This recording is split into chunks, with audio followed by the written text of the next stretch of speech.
Took me about 3 hours to install this hitch here from etrailer.com.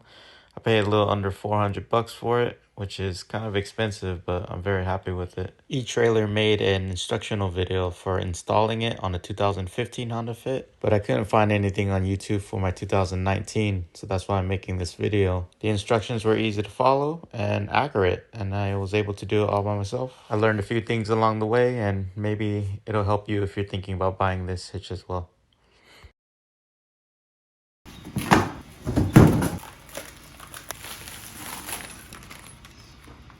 All right, we got an instruction booklet, the trimming that you're gonna have to cut out, and the cover for it, and a bunch of nuts and bolts. All right, now this is the part I'm most nervous about because I don't really know how these clips work, and I don't want to break any of them. Oh, I see.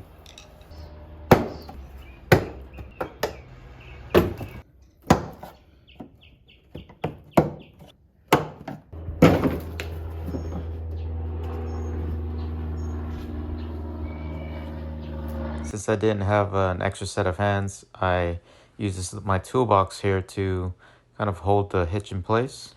And then it was a pretty tight fit, so it was better to get the 2 top bolts on first, and then the 4 bottom ones afterwards. All right, so I got this bottom of my bumper measured out according to this diagram right here. They give you the measurements, but they don't give you like a template. I'm gonna be trying to cut it out with my little $10 Dremel tool right here. Now, one thing I noticed is this trim, it has like this little twist in it because of the way that it was packaged. And then I noticed that the trim has a little bit of metal, a thin piece of metal in there to kind of hold its shape, I guess. So I'm gonna go ahead and get some needle nose pliers and try to, I think that might be the best that I can do. All right, it looks good enough.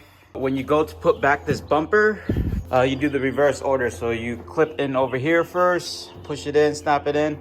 And then when you go to put this side on, be careful because there's 2 kind of like little brackets or braces here that you need to make sure that the bumper goes over and not under. Last couple things, this right angled screwdriver that I got for $3 at Hopper Freight helped me take off these screws without taking out the wheels. And lastly, a lot of debris fell when I removed the bumper, so have a sweep or vacuum ready. And I used the wet rag to wipe off a lot of the dusty parts under there, and you might want to do the same.